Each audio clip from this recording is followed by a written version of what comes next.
പറയുന്നത് പുലിനെ നിരന്തരമായിട്ട് ഇപ്പൊ ഈ പോസ്റ്റ് ഓഫീസിന്റെ പരിസരത്തും ഈ മെയിൻ റോഡിലും നമ്മൾ നിരന്തരമായിട്ട് കണ്ടുകൊണ്ടിരിക്കുകയാണ്. അപ്പോ വലിയ ഭീഷണി തന്നെയാണ്. അപ്പൊ അതിന് വനം വകുപ്പ് അധികൃതര് നിങ്ങളെ മേലുദ്യോഗസ്ഥരെ അറിയിച്ചുകൊണ്ട് അതിനൊരു നടപടി സ്വീകരിക്കണം എന്നുള്ളതാണ് ഞങ്ങൾ അപേക്ഷ. കാരണം ഇനിയും ഈ രീതിയിൽ തുറന്നു പോവുകയാണെന്നുണ്ടെങ്കിൽ ഞങ്ങൾ നാട്ടുകാരെ ഇറങ്ങും. അതിന് നല്ല പ്രതിരോധ പ്രതിഷേധം ഞങ്ങൾ രേഖപ്പെടുത്തും. ഞങ്ങളെ ഭീഷണി അവസാനിപ്പിക്കണം എന്നുള്ള കാര്യങ്ങൾ മേലുദ്യോഗസ്ഥരോട് പറയാന്നുള്ളതാണ്. അപ്പൊ അതിനാണ് ഇത്തിരി ആളുകൾ ഞങ്ങൾ പുലിയുണ്ടെന്ന് സ്ഥിരീകരിക്കപ്പെട്ടിട്ടുണ്ട്. അപ്പോ ഈ വിവരം ഞാന് നെൽമൂർ സൗത്ത് DFOയെ വിളിച്ച് കാര്യങ്ങൾ പറഞ്ഞിട്ടുണ്ട്. അദ്ദേഹം നാളെ തന്നെ എന്ത് നടപടികളാണെങ്കിലും ഇതിനു വേണ്ട നടപടികൾ സ്വീകരിക്കാമെന്ന് പറഞ്ഞിട്ടുണ്ട്. അത് നിങ്ങളെ അറിയിക്കാൻ എന്നോട് ചുമതലപ്പെടുത്തിയിട്ടുണ്ട്. കഴിഞ്ഞ ദിവസം 2 ദിവസം മുമ്പ് നമ്മൾ കണ്ടപ്പോ അന്നും അടുത്ത ദിവസം തന്നെ കൂട് വെക്കാനുള്ള നാളെ തന്നെ വെക്കാന്നാ പറഞ്ഞിരുന്നത്.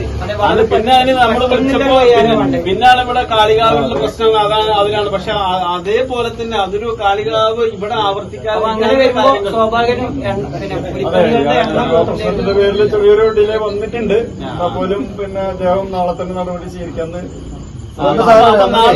ഒരു കെണിയാ പറഞ്ഞു. മുന്നേ ഞങ്ങൾ പറയുന്നത് കെണി വെച്ചോണ്ട് മാത്രം കാര്യമില്ല. അപ്പൊ ആ ഒരു പോയിന്റിൽ എന്നും സ്ഥിരമായിട്ട് കാണുന്ന ഒരു ഏരിയയാണ്.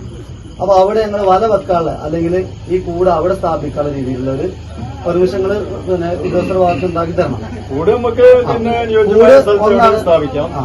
ഒരു കൂടല്ല, നമുക്കെന്താണോ ഞങ്ങളെ അഭിപ്രായത്തിൽ 2 കൂടെങ്കിലും കുറഞ്ഞ രീതിയിൽ കാരണം ഒരു കൂട് വെച്ചിട്ട് കൂടിന്റെ വാലിടാൻ പറ്റും അവിടെ ആ സ്ഥലത്ത്.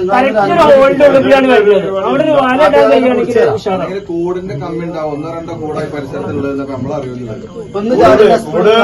കൂടുതലുണ്ടാവും. 50 കിലോമീറ്റർ പുറത്ത് കൊണ്ടുവരണം കൂട്. അപ്പൊ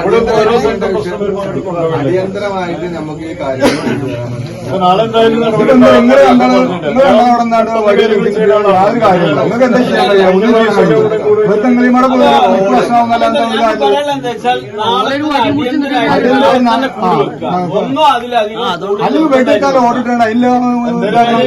ഒപ്പുണ്ടല്ലോ. അതിനൊക്കെ ഒരാളെ ജീവനെടുത്താൽ മാത്രം വേണ്ടിയപ്പോഴും 2 ദിവസം മുമ്പുണ്ടായ വണ്ടി മറിഞ്ഞുള്ള വിഷയമുണ്ടല്ലോ. അത് ഗൗരവമുള്ള കാരണം ആളുകള് അല്ല ഒരാളെ ജീവനെടുത്താൽ മാത്രമേ വെട്ടിയപ്പോഴും ആളും വേണ്ട ജീവനെടുക്കുകയും പേടിച്ചുവിടുന്ന ആളുകൾ ആശ്വാസിക്കും.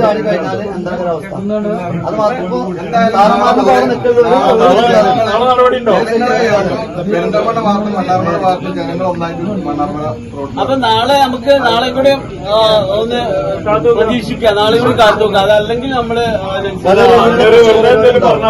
പറഞ്ഞു കഴിഞ്ഞാൽ അല്ലേ